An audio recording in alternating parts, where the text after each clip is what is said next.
You know, it's not often here at WDWNT that we review the same thing on 3 separate occasions where nothing has really necessarily changed with the experience or restaurant or whatever the thing we might be reviewing is. But there's also never been anything quite like the Star Wars Galactic Starcruiser at Walt Disney World, both in concept and I think as far as public scrutiny and interest. It has been, it's been almost a year since the Galactic Starcruiser opened, and in that year, the hype, the anger over pricing, the controversy of how they treat the cast members or how good or bad the bookings might be, and the saga just continues to get more and more interesting, again, because it is such a unique and weird and different thing, and everyone's just trying to know what the final end result is going to be. Is it going to be deemed a success or a failure? Is it ever going to be emulated again, or is it a one and done?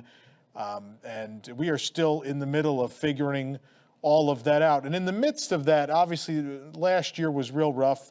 You may remember a story we ran in the fall where there was a particular cruise, and there were several of them, in fact, where they had 25% occupancy, and there's been some where they've been very close to that even since then.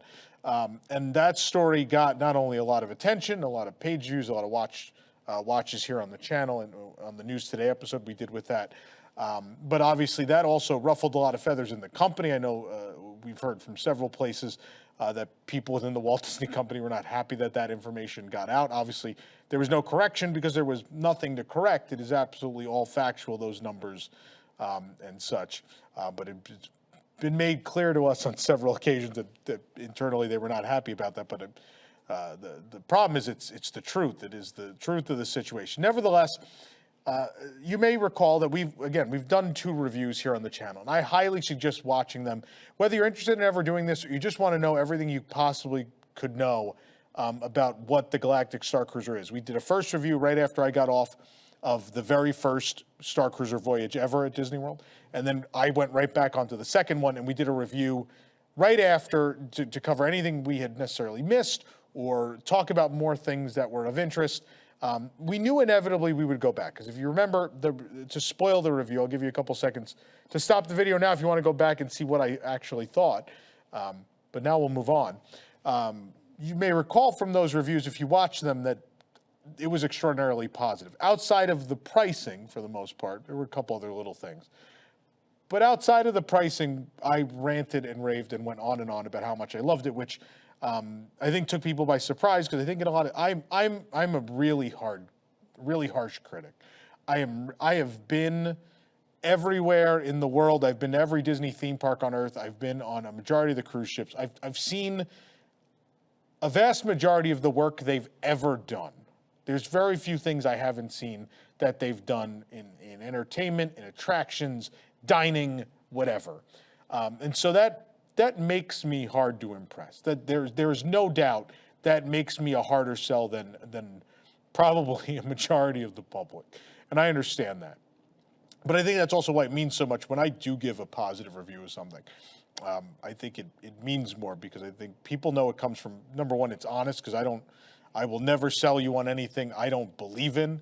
And number two, I've kind of experienced it all. So if it gets a positive review, that means it is impressive compared to many other similar or somewhat similar things around the world.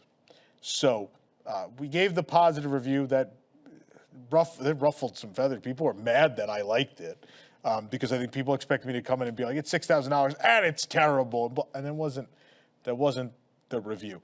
So with all that being said, I loved it. I had a great time, and I couldn't wait to go back. And then once there started being stories of like staffing issues and changes they were making, and that it wasn't doing so great, I really wanted to take my parents to see it.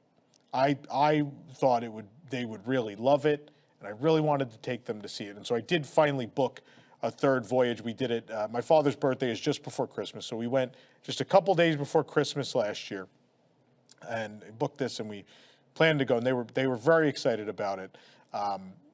My father is a pretty big Star Wars fan. I wouldn't say he's like one of those people that knows character names or anything like that. He's the person that introduced it to me, very much likes the movies and likes Star Wars. My mother has seen all the movies. She's watched all the movies. I wouldn't call her a fan necessarily. She didn't really necessarily understand anything of what's going on. But at the same time, like she's seen the movie, she likes them, and just hearing the concept, she was interested. She was interested in, that sounds really cool and different and weird, and I'd like to see that. And so I decided I wanted to take them. So we went, and now we're going to talk about not only. I know this is going to be a little different from some of the other reviews, in that I definitely want to talk about the third voyage, what has changed, what hasn't on the Galactic Starcruiser, and sort of re-review it. I also want to talk about it from the standpoint of bringing maybe older people, your parents, et cetera, because a lot of people on the cruise did, so clearly there is a market for that. People are, you know, they're going and they're bringing their family with them, and not necessarily everyone in the family that's a Star Wars mega fan either, and I want to talk about how that works or doesn't for people in that range. But the other thing I really want to talk about is, this is not really just a review so much as I really want to, I have a rant, and I know I alluded to this on News Today a couple weeks ago after the more recent news came out about their booking troubles and canceling cruises and stuff. I said there was a rant I wanted to have and that there wasn't time on that show to have it. I'm going to have it on this particular show, which of course is another Tom's Honest Review, this time of our third voyage aboard the Star Wars Galactic Starcruiser.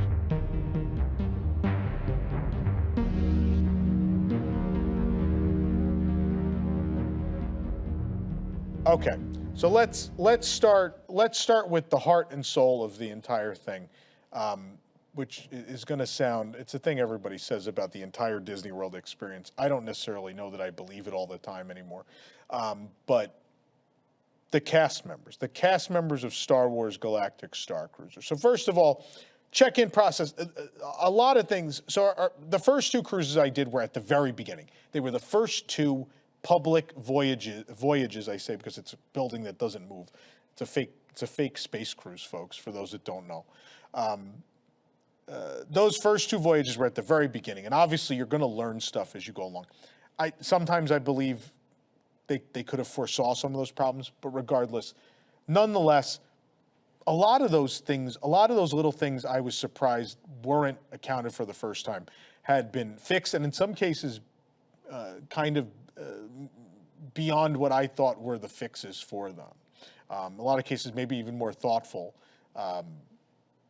And considering the price point, that's important. It's really important. So first things first, they clearly had so the first cruise we did, they came to the car and they took everything, and it was very personal. And I had gone on in that first video about how the white glove service was. And then when I brought my significant other on the second cruise, she wasn't on the first one. Then we kind of didn't get that white glove service. I remember us bringing the bags from the car to the front and stuff. And I was like, oh, that fell by the wayside already. All right. Clearly they learned over time and got that feedback. And so what has happened now is, upon arrival, there's a line of cars, and they only send a couple up at a time, as many as they can handle with that white glove service at a time, right? So when you pull up, someone is ready to greet you. They're ready to take your name, take the car, if it is your own vehicle, not an Uber or Lyft or whatever. They're ready they will unload the car for you, which we have. This is another interesting facet of this. My mother has had many, many knee surgeries. Her kneecaps are gone. They're both artificial at this point. And so mobility, as she gets older, has been a problem. She doesn't really like to not be fully mobile, but she's accepted the fact that she needs an ECV. And so we have a small ECV that we purchased, and we have. And so that's in the back of the car. I unload that all the time. It's not really fun to unload from the back of the car. But they were, to the cast members' credit, like 3 of them were like, no, we got it. And they pulled it out of the back of the car. They took the bags. I didn't have to do anything, which, you're traveling with your parents and they're getting older. It could be like traveling with small kids in a lot of ways. It's going to sound so mean. I hope my parents don't actually watch this. It could kind of be like that in a lot of ways. And so you have your hands full. So when you pay for an experience like this at this price, to have a lot of things you don't have to think about and have some sort of help caring with, and it's same with the kids. It's same with, I see the same thing happening with the people that have kids on the cruise where, you know, the cast is so attentive and thoughtful that I think that's why people love it so much, is that they kind of get some help and they get to enjoy it themselves, whether they brought their kids or maybe their parents are kind of lost on the whole experience. Everyone is just, every cast member is so great that it doesn't matter, and that load is taken off of you, and it allows everyone to enjoy the vacation. And I love that. And the core message of this review is going to be that so much of what Galactic Starcruiser is are things that I think many of us used to expect from Disney. And those of you who've only been going for a couple of years, it'll blow your mind, but a lot of the Disney experience was kind of like this many years ago. We're going back quite a while. It has deteriorated a lot, and I'm not saying just Chapek. It's not honest. During Iger years, even into the Eisner years, that decline began over time. It took a long time, but it began, you're talking over 20 years ago. And so to have that white glove service as you arrive, and someone, basically, there's a cast member assigned to you to walk you through the check-in process, to check you in, walk you to the photo op, make sure you get in the right line and are ready to board, and go through security and get on the shuttle to the shuttle to the Starcruiser. It's so great. It's so great to have that personalized service, which again, industry-wide is a thing. It doesn't happen. I know people are spending your money at Universal instead. Universal's just as bad. It's just that Disney over the years deteriorated so much that Universal doesn't look as bad as it used to be. But they're both on the same level. They really are. And I think it's important to say that. But Starcruiser, I go to Tokyo Disney a lot. I like Tokyo, and one of the big reasons I like Tokyo Disney so much is it reminds me so much of the Disney I grew up with, as far as maintenance, cast member helpfulness and friendliness and level of care. That place reminds me of, it is a nostalgia trip from start to finish in those respects. And Galactic Starcruiser gives me that nostalgia trip without crossing the ocean. It is a moment of that older Disney service where it breaks through the time barrier and reemerges. And everyone was just so, like, from that person, from the cast member we had at check-in, from the cast members that helped us with the bags and the ECV, to the check-in hostess, to security, to everyone on the Starcruiser, to the entertainment, everyone just went above and beyond. And it wasn't, every interaction we had was not just, there were never any that were just satisfactory. Every person we interacted with was above and beyond. No matter what their role was, no matter if it was in like the silliest of situations, like something as silly as just getting a cookie at the little desk. Every interaction was just so positive and so overwhelming. And that's a big part of what you pay for. And that's why it's so frustrating to publish those stories about what's going on there, where so many of the cast members, I think, on board are not necessarily being treated great, because it's so frustrating, because throughout the rest of Disney World and throughout the Disney parks of the world and in the world at large right now, it is very hard to fully staff things. It is hard to retain people. There are employment problems everywhere. It's not solely in the theme park realm, it's everywhere. Disney's certainly feeling it. And here they have an entire hotel full of people who clearly wanted this job. Like, they're all very clearly big Star Wars fans. Love it. This was the dream role for them. And you can tell because they just care so damn much. And so to walk in there and see and experience this again, now knowing what's going on kind of behind the scenes, is frustrating and infuriating, because I love this place. I love Disney World with all my heart. And the fact is that the best cast members at Disney World, they are there. They're already there at the Starcruiser. They exist. They are there. They have found the job. And the fact that we are not fighting to keep these people where they are excelling and doing the most amazing things, not only keeping them there, maybe even moving them further up in the company, because God, at the level they care, we could use them higher up in that organization, I think. a lot of the people that work on the Starcruiser. It's mind-boggling.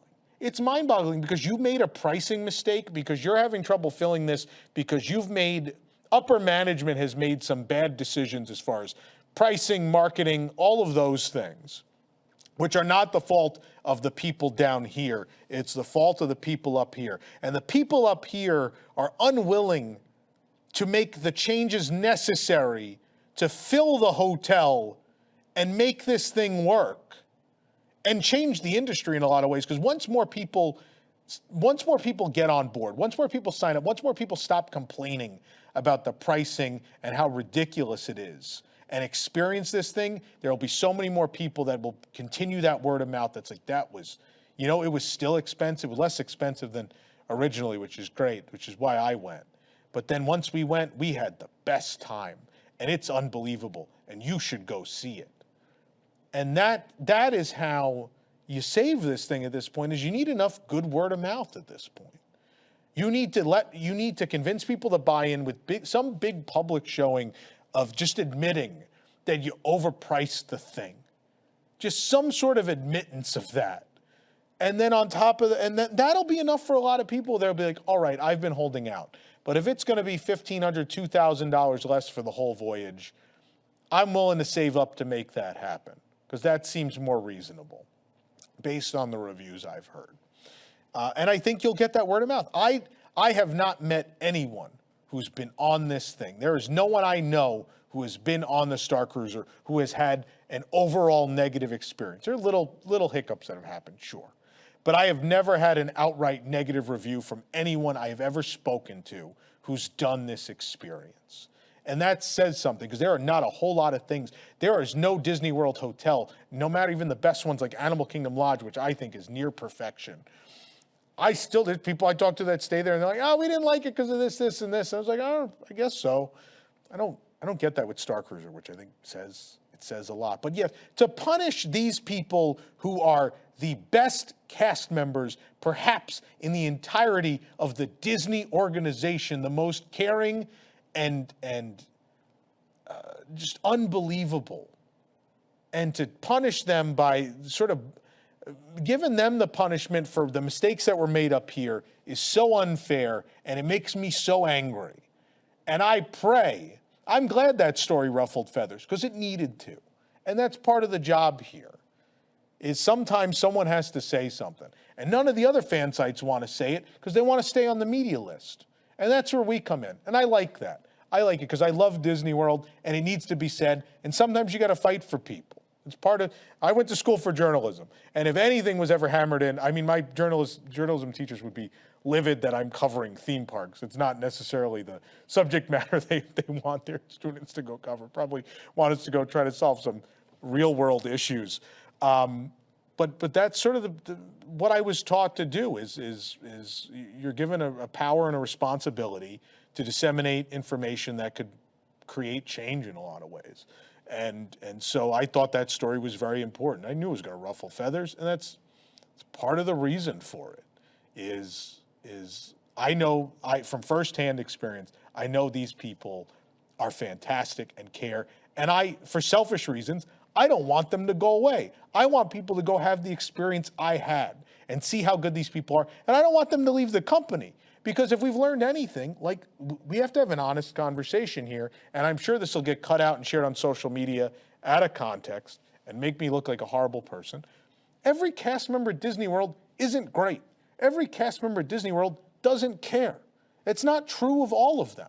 It is a workplace like any other, in that there are people that care and work hard and try every day. And there's some people that it's a job, and it's only a job, and it's not about making people happy or whatever. It's about paying the bills, and I get it. It's life. It's part of it. But these people embody what Walt Disney wanted and what the whole message of the company has been. And you can say, oh, Walt Disney passed away a long time ago, blah, blah, blah. Those are still the core values of the company, is that level of customer service, that level of care. And those are the people we need. And so the fact that there is a whole building full of them, and we are kind of willing to just beat them into submission until they quit or leave or transfer or whatever, is insane to me. It's insane to me. These people are worth fighting to keep. And I hope someone in management at Starcruiser or above sees this and gets the message. Because, I don't know, or maybe if you're management in Disney and you haven't been on board and seen this thing, maybe you should go. Maybe you should go without a name tag on and just go witness what happens on board. Go see the joy that's being made for people. These are people, and by the way, these are guests you're overcharging. They know you're overcharging. There's no one on that ship, whether they have that disposable income or not. We all know we're being overcharged. We've still chosen to go. And we leave with a smile on our face, which tells you something. It tells you how valuable those employees, those cast members on board are, that they can turn a $6,000 overpriced experience into something that people never regret paying for. It says everything you need to know at that point. Sorry. I love this experience so much, and I care so much about it, and it really comes down to the people. There's other good stuff too, but it really comes down to the people. And these people must be protected at all costs. They really must be, because they're phenomenal. They're absolutely phenomenal at what they do. But we'll move on. Let's talk more about the actual voyage. And I'm sure at some point I'll get set off and go back on my cast members and how wonderful they are rant. But anyway, so something magical got to happen. It was my third voyage. I don't think many people have done 3 at this point.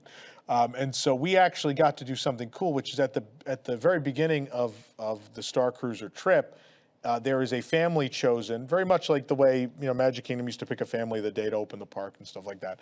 A family is chosen to send the Halcyon, which is the name of the starship we're on, into hyperspace.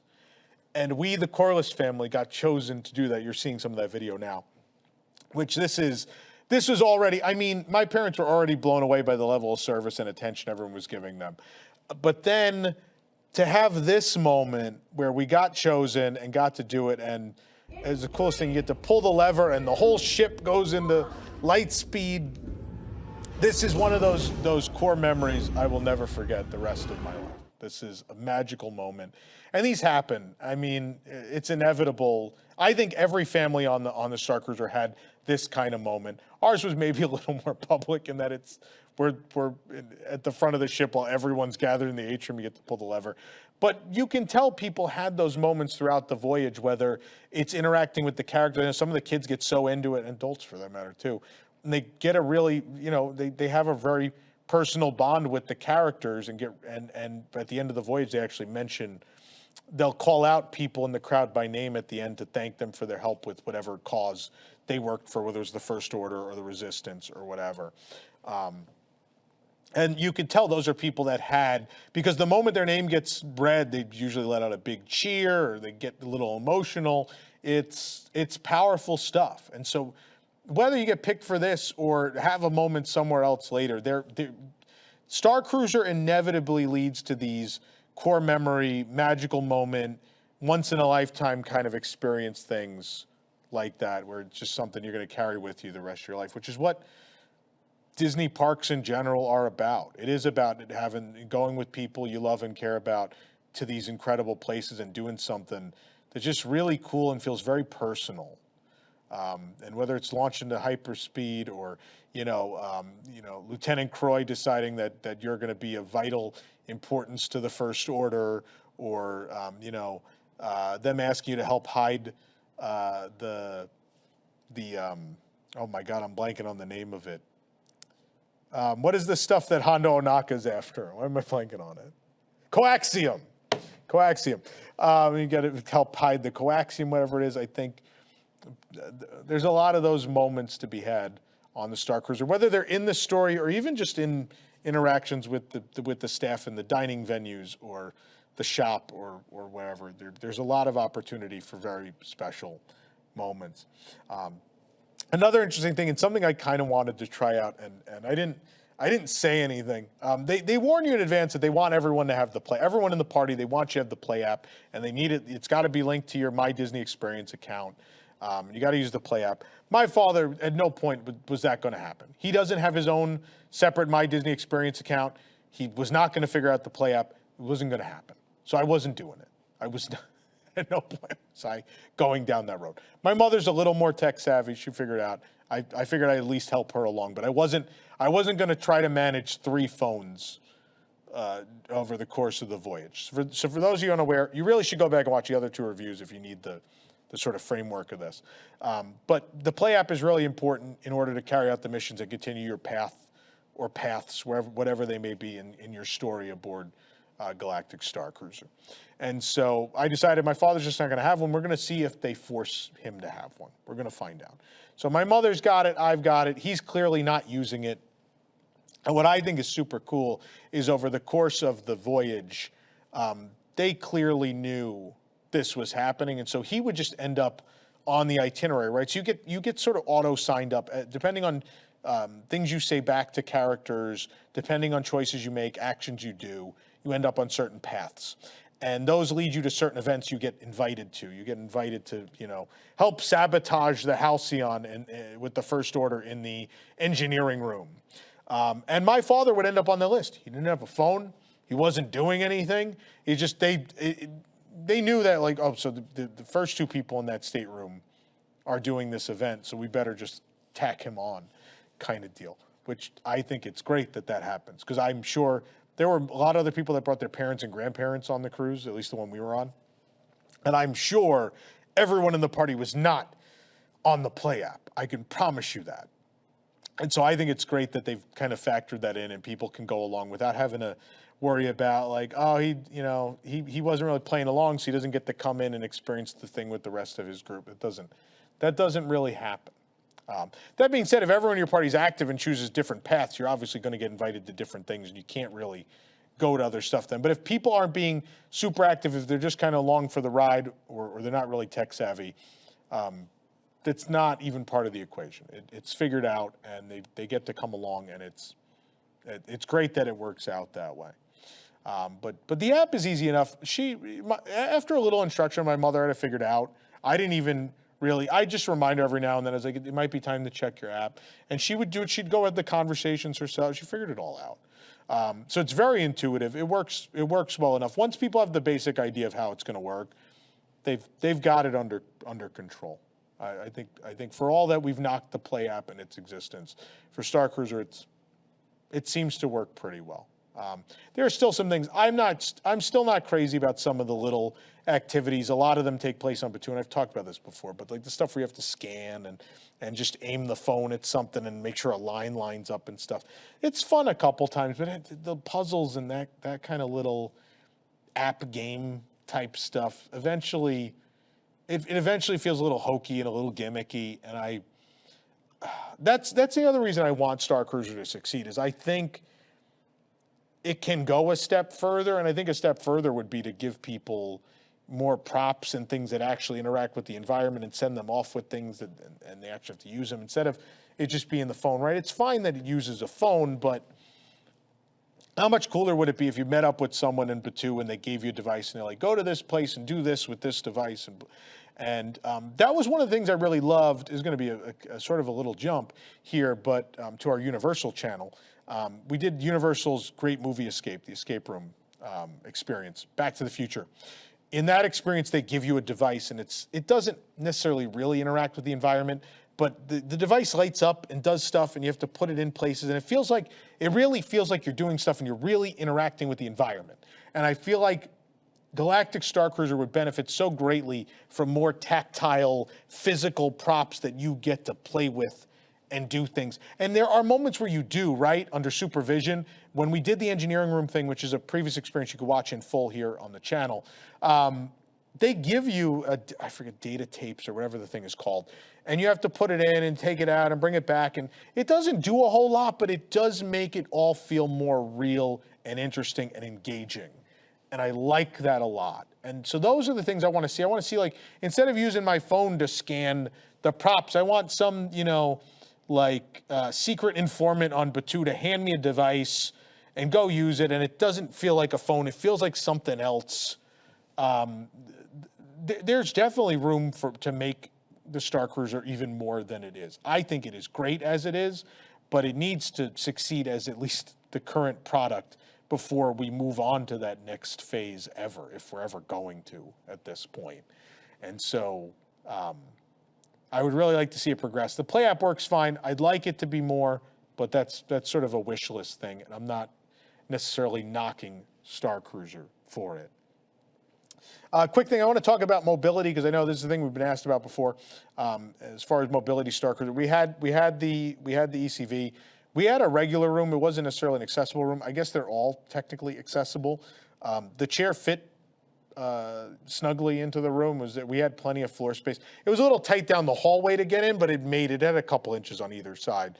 They are hard to maneuver. I want to say something here. I know it is low-hanging fruit to make fun of people driving ECVs at the theme parks, because it's very common to see them hit things or hit people or whatever the case may be. Sometimes those things aren't the easiest things in the world to maneuver. And like having to back down the hallway every day, I came close a couple times. I went real slow. That's the only reason I didn't hit anything. But having to back the ECV out of the narrow hallway every day. But yeah, there's a couple inches each. As long as you go slow, it's perfectly fine. But they were also so accommodating. So we went to missions and stuff, and it was clear that every single experience was totally thought out for everybody. Everyone was in mind. And what I thought was this cool moment where a couple of the different Disney keys sort of cross paths, right? Show and courtesy and efficiency. When we went to do the thing where you sabotage the engineering room, my mother, her legs weren't feeling great that day. She's like, can I stay in the chair? I was like, I think they'll make it work. Well, let's go see we'll go into the room with it, and we'll see what happens. And Lieutenant Croy, who's, you know what First Order, they're space Nazis. There's no way around that. That's what they are, right? And so we're the bad guys. We're on the bad guy team. But the Lieutenant Croy performer, being a veteran Disney performer, not only stayed in character and put on a fantastic show, but also took the time to personally take my mother in the ECV over to her station and explain things and make sure she could see and hear what he was explaining the whole time. And it's classic Disney showmanship. It is classic Disney guest service. So he's putting on this show for all these people in the room, but at the same time, making sure the guest that's at a lower vantage point, that's stuck in an ECV, is having as good of an experience as everyone else in the room, being mindful of that. That is magnificent. I almost sort of cried at that moment, because I love those moments where, I love and adore this art form, and those are those beautiful moments where you see this is what it's meant to be. This is what it's meant to be. And that's what the definition of inclusivity. We use that word a lot these days. But when these theme park experiences actually work for everyone of every background, of every body type, of every physical ability, that's actual inclusivity. It's a really wonderful thing to witness. So I will say, if you have any worries about bringing wheelchair, electric vehicle, whatever, onto the Starcruiser, don't. Everyone was incredibly accommodating and is ready to deal with it. And if you travel to Disney with these devices regularly, you already know that. The Starcruiser is no different from any other experience. Some other interesting things, some little observations I want to share. My mother has never been a video game person at any point in her life. I barely played any video games, doesn't have an interest in them, and we've tried. We've handed her controllers, if you want to date myself a bit, from the NES to the Super Nintendo, N64, GameCube, throughout the generations, we've tried several times to hand my mother a controller and explain a game to her, and start with really basic stuff like Mario stuff, Mario Party, all that kind of stuff. And it's not her skill set, it's not something that she's wildly interested in. It just didn't work out.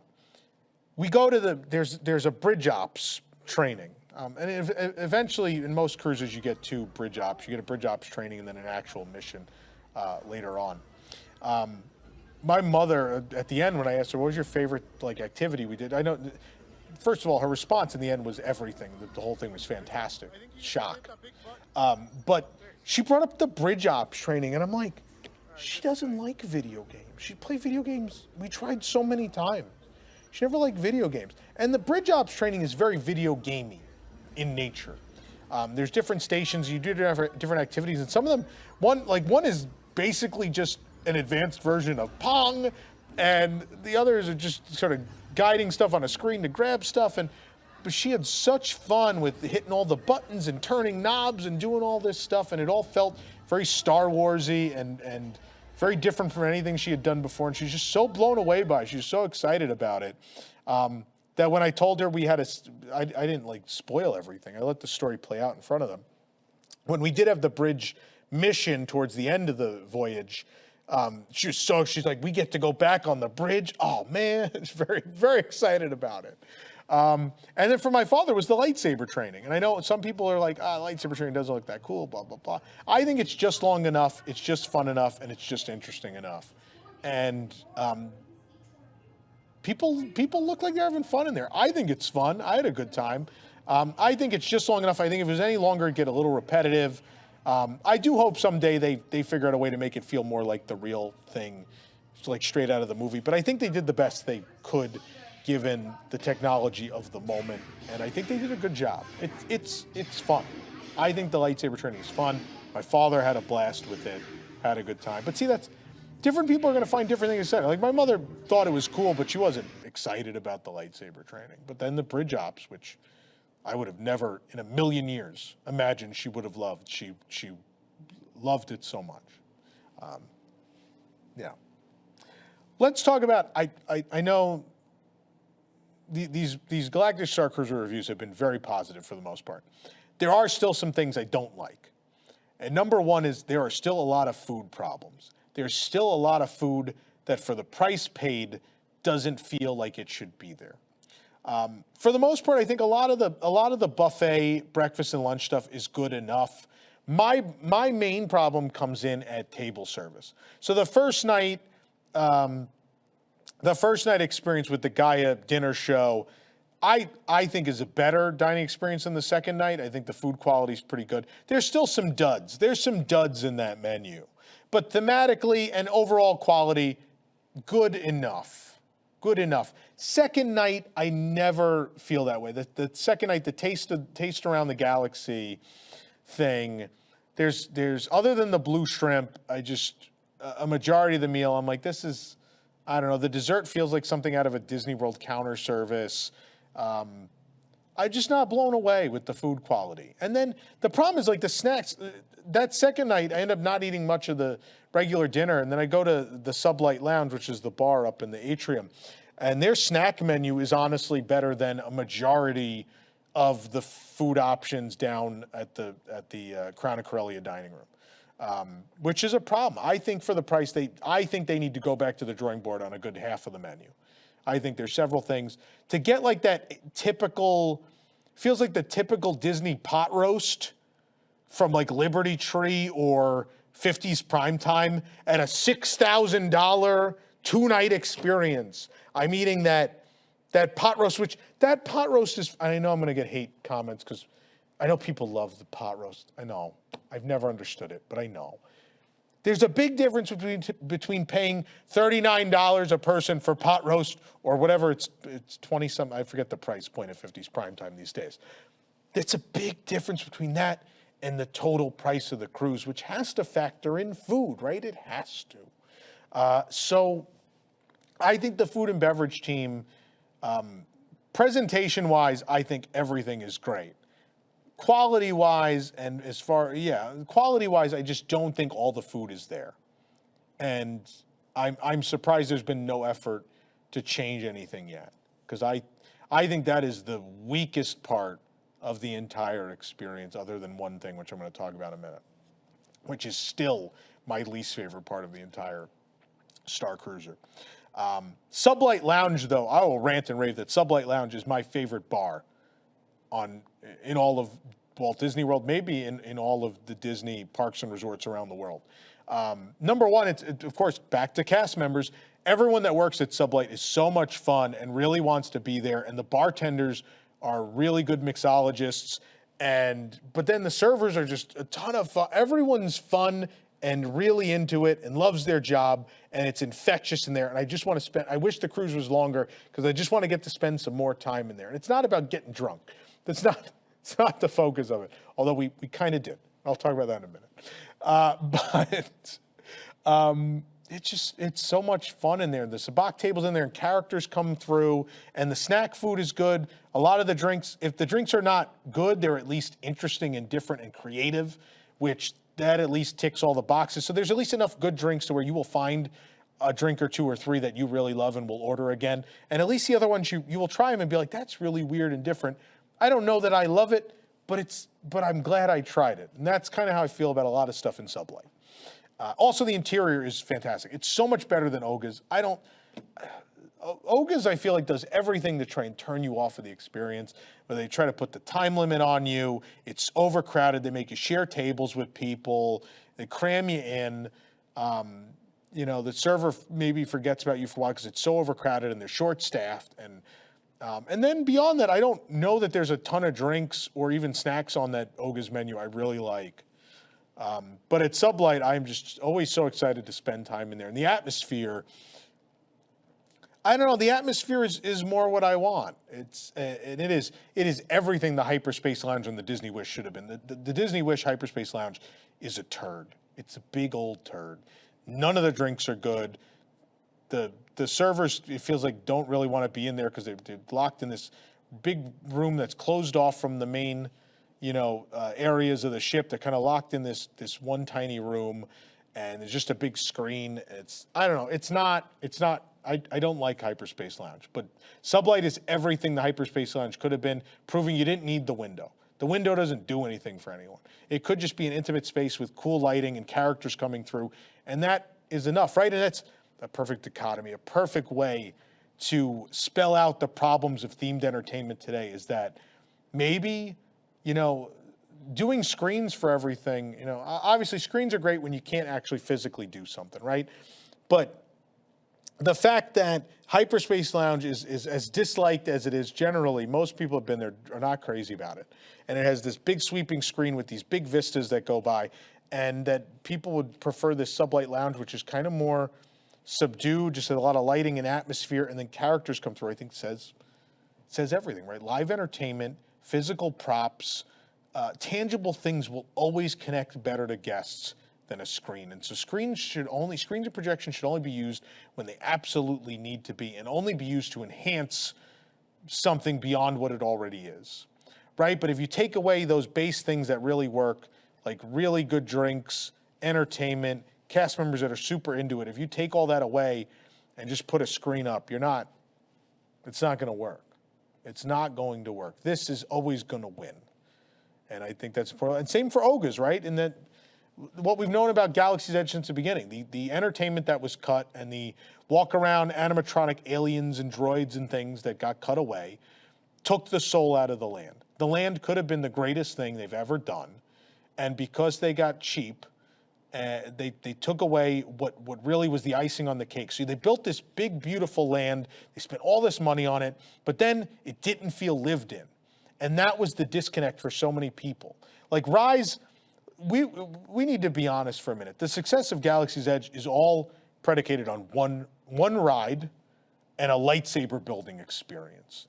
That is the success of that land.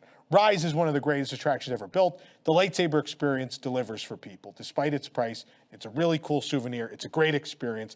Those are the things in Galaxy's Edge that deliver. Beyond that, I'm not sure I've ever really heard people rant and rave positively about anything else that happens in Galaxy's Edge. Instead, it's always like, oh, I wish this had been like this. I wish this had been like that. I wish there were more characters running around. I wish it was more alive. I wish there was more kinetic energy, right? All those things are missing. And Oga's suffered for that. Oga's suffered for the fact that it's just Rex, which I love Rex. He's great. He's wonderful. I love him to death. But it needed to have more. There needed to be more characters sort of roaming, coming through. If you build the cantina from A New Hope, but then don't put the aliens and robots in it, it's not the cantina from A New Hope. And the same is true for Oga's. And so Sublight, with the people, the cast members in character, the R2 unit that rolls through, you know, all the characters come through. There's people playing sabacc in the middle. It feels alive. It feels like you're in Star Wars. It feels like everything the land should have been but wasn't, which is something you could say for all of Starcruiser. For that matter, they put a lot of that stuff behind a paywall in the end. Like Owani, the alien character, walks around that's incredibly lifelike and is... I didn't tell my parents about that. Owani just walked in and she's mingling with people. My father, I see him, he's looking, we're sitting at the bar, he's sitting with his back to the booth, and he looks out, and I see his face, and he's like sort of inquisitive, like, what is that? Is that a guest? And then as the mouth starts moving, the characters interacting, he's like, that can't be a guest. What is that?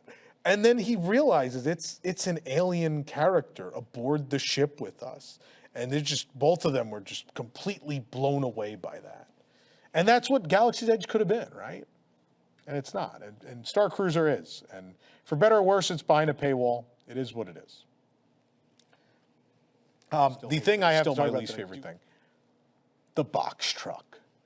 I hate the box truck so much. For those unaware, the box truck, or the transport that takes you to Batuu when you have your excursion to the park, it is a box truck where they've built a sort of themed environment inside with just a couple of seats, and you sit in there for a while and get jostled around and eventually arrive at Hollywood Studios and Galaxy's Edge. So this was not necessarily in character, but they were having some sort of issue with the box trucks when we were there, and so we waited.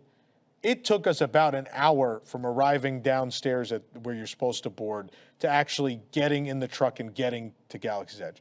For those unaware of the physical location of the Galactic Starcruiser, the building, I could have walked from the front of Galactic Starcruiser to the security entrance of studios probably in 10 minutes or less, I would like to think. I could have Ubered from the front of Starcruiser to the front of Hollywood Studios in even less time. Considerably less time, probably a minute and a half if you're lucky. So the fact that it took that long for something that isn't really truly an experience, right? It's themed inside, but there's not really a show to it. There's some noises, there's some lights, there's some audio. It's not really a full show though. And it feels like a box truck. And everyone we interacted with on the cruise was so into it and into the story. And that was the moment when everyone kind of left the story.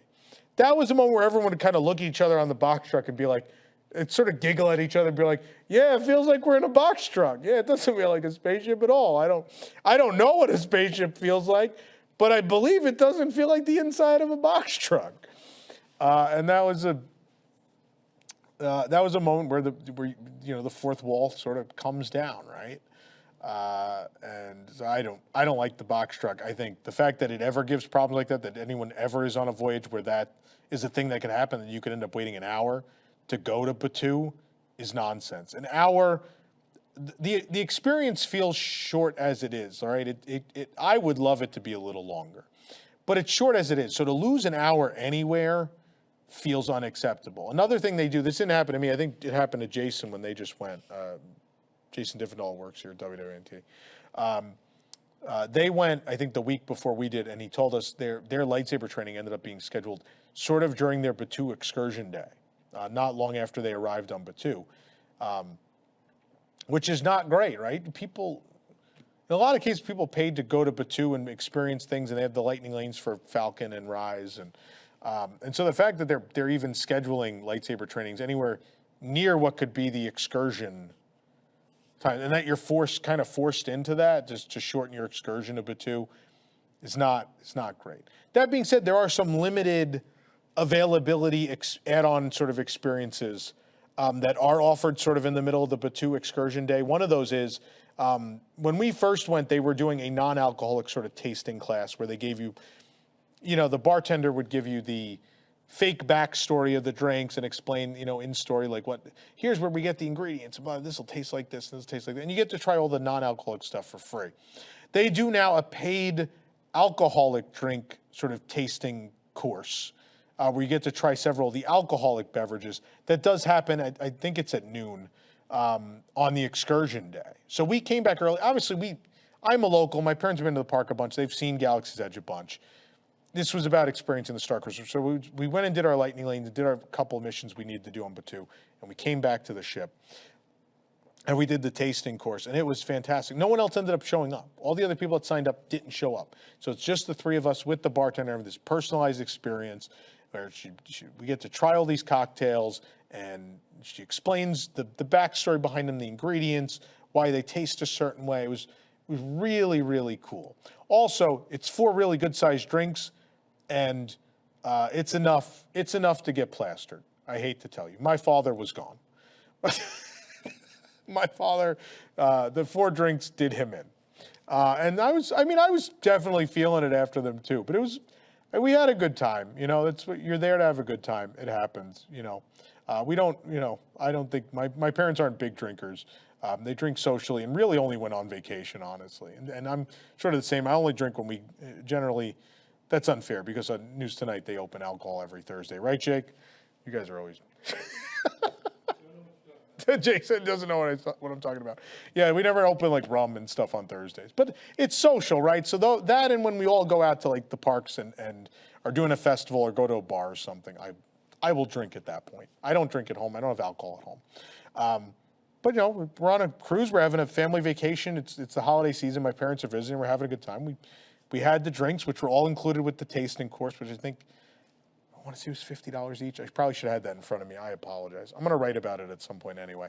But it was super fantastic. I thought it was a really good time. You had 4 really nice-sized cocktails and a show and a story, and it's super enjoyable. And you have the bar to yourselves. Even if the other people showed up, it wouldn't have been a large crowd. It's a very limited number of people. But that was cool. I like that experience. I know it's crazy that it's another add-on thing. Alcohol is not included in the voyage, so... it makes sense, but we had such a good time that I would pay for it again. I thought it was fantastic. I thought it was a really great time. Like I said before, cast, crew, bartenders at Sublight, beyond fantastic. I love them. It's such a great place to hang out and have a good time. Another fun thing we discovered on our voyage that I didn't know about on the first 2 was there's hidden pins. I thought this was the coolest thing. So apparently if you, I don't know who is supposed to tip you off. We just found out about it. Someone apparently is supposed to tip you off at some point that there's sort of like hidden resistance pins available at the store, the Chandrilla collection. And if you ask at the wrong time, they'll sort of send you away, right? If the first order activity on the ship is too much, they won't do it. But if it's like after the first order has been thrown off board or whatever, there is a secret compartment in a display that they pop open, and there are these pins you can buy. And what connects all these pins is they look like they're regular Halcyon pins, but all of them have some sort of flipping element, which then turns them into a resistance logo. So it's meant to be a way to show like, oh, look at me with my Halcyon merchandise. I'm so excited to be on my cruise. But secretly, you're working for the resistance, right? And you could, if you wanted to flash a character, be like, oh, it's okay, I'm resistance. You could flip it over. And it's fun and cool. I love that attention to detail. The thought to be like there is merchandise you need to know about. You have to ask, and they'll pop a panel open, and it's like a very secret thing. I love that. I just think that is the coolest thing. I mean, I love merch. You guys know I love merchandise to begin with. So the fact there's merchandise you got to be in the know to get, and it's in story. Oh, what's not to like? What's not to like? I think I have some notes here I'm going over. The Batu Day, I kind of talked about the Batu Day, what I like and dislike about it, and sometimes they schedule stuff over it, and yeah, I've talked enough about that. We'll start wrapping this thing up here. So at the end of the voyage, we're having breakfast on the last morning with my parents, and I'm like, I think I had a little bit of this conversation with them the night before when we did the dessert. They do the dessert service at the very end of the story, essentially, the sweets and treats. I think we started the conversation, but I think it was more succinct the next morning when we did the Bon Voyage buffet, if you will. And we had the conversation. I was like, what did you think? And my mother goes, we've done a lot of the real Disney cruises. And she goes, honestly, I enjoyed this than a few of the real Disney cruises we went on. And this is obviously, like, my mother, she's like not necessarily the Castaway Key parts, the part where you get to go swim in the ocean and it's beautiful and like, that's great. But she meant as far as like top to bottom experience aboard the ship, she's like, this was better than a lot of those. This was one of the most fun things we've ever done. I loved it. It was so cool. And I just, that review floored me. Like, obviously, I mean, I gave this thing an incredibly positive review. But for people that are not, you know, as knowledgeable of the industry, are not hardcore Star Wars fans, for them to come in and be like, it was better than some real cruises I've been on, which were trips they also loved. Definitely better than the one on the Disney Wish. That one they indicated for sure. It was definitely better than the Disney Wish. That is such a great review. And as the person who took the people on the vacation, I'm sure this is the way, you know, the parents or whoever takes the family or the group on the Starcruiser feels. When the other people, the reason you take people is you want to go have a great time and make these memories that last a lifetime. And at the end, when they're like, this was one of the coolest things we've ever did, I had the time of my life, it becomes worth every cent you paid for it. It doesn't mean, Disney executives, that doesn't mean it's not overpriced, because it is. Shame on you. But the fact that it is that expensive and everyone can look at each other at the end and be like, it was absolutely worth it. We had the most unbelievable time. The box truck is here, I think, by the way. I'm going to keep going through that. I don't care. Make some box truck noises. It's in theme. It's a garbage truck outside. But anyway, that's what it's all about, right? And I think that's the way people feel about a Disney World vacation. If at the end of a Disney World vacation, everyone looked at each other and was like, I had the most amazing time I've ever had. It would be worth whatever amount of money was paid for it. I think in more recent years, pre and post-COVID, that is more of a rarity. And I think that's what a lot of the anger and angst and fighting from the fan community and from us at WDWNT has been over the last several years, is that maybe that's not the way people walk away from it. But for me, there is a feeling that tells you that vacation, that trip, that thing you did was worth every penny and was special. And it's that feeling of dread when you have to leave. And I know there's been so many Disney trips in my life where that's been a thing, right? And certainly when I used to vacation here a lot, definitely felt that all the time. I mean, maybe changed a little bit later on, but, you know, certainly trips to Disneyland, every single trip to Tokyo and Paris for that matter. And on several Disney cruises, you reach that end and you have like that last meal and you know it's time to go. And it's like, I don't want to go. This was the best time. And Starcruiser is it. My mother, she said the next morning, she's like, I don't want to go. And I was like, you're not even a Star Wars fan. You loved this that much. You thought this was that great. You just want it to never end. That is the most glistening review of anything it could ever get. And again, my father felt exactly the same. They had the most amazing time. They loved it. It was one of the highlights of any vacations they've ever been on in their life. And that is everything. That review alone is everything you need to know about Galactic Starcruiser. It is a special thing that should be fought for. And I hope and pray daily that management does not throw in the towel simply by refusing to bring the price down to a point at which more people could afford to do it and could be exposed to how great an experience this is. Because again, if this succeeds, the sky is the limit. It can become bigger, more in-depth.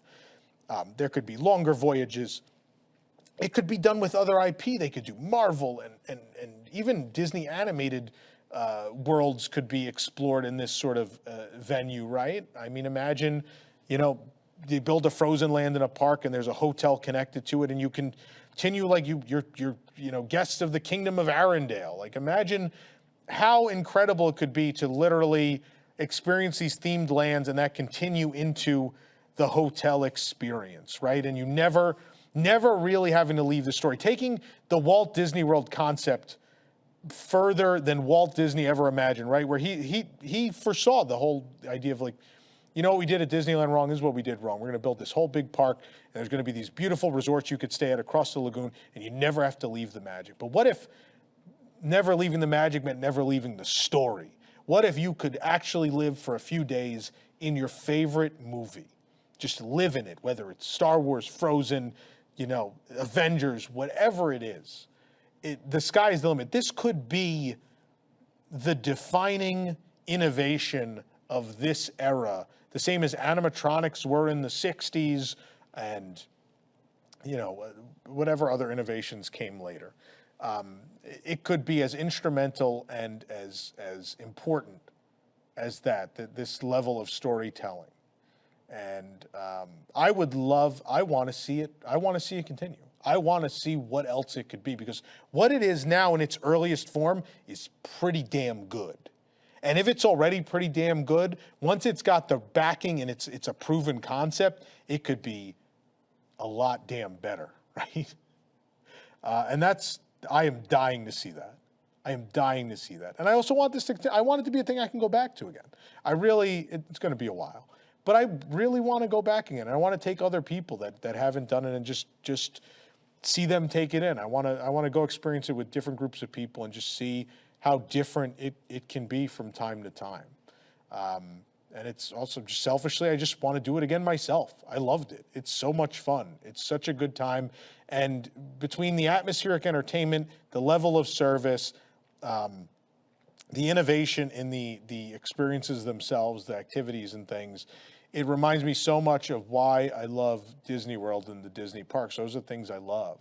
I love that customer service. I love that interaction. I miss Streetmosphere at Hollywood Studios every time I go to that park. And I think about how much life and joy they brought to that park and to guests. And that still exists. It lives on Starcruiser. It lives there. And then that innovation, right? To do this whole experience that you live in a story and it follows you around and you're part of it, and the First Order's, you're actually part of the First Order and helping to make things happen, and you play a role in the story. It's great. This is everything I love about the thing I cover for a living is on Galactic Starcruiser, and that's why I fight for it. That's why I keep doing reviews. That's why I keep talking about it. I really think it's worth talking about. And I hope for the day where we do another news today and I get to talk about how they've discounted it, lowered the price, and people are going on it, and more and more people are giving it the same review I've given it, my parents have given it, and everyone else I know that's been on board has given it. So that is my very honest review for the third time of the Star Wars Galactic Starcruiser. I'd like to thank you for watching.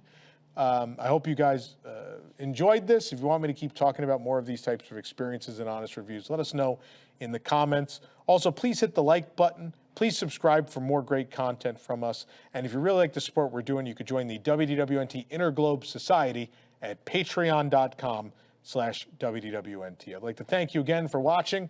May the Force be with you.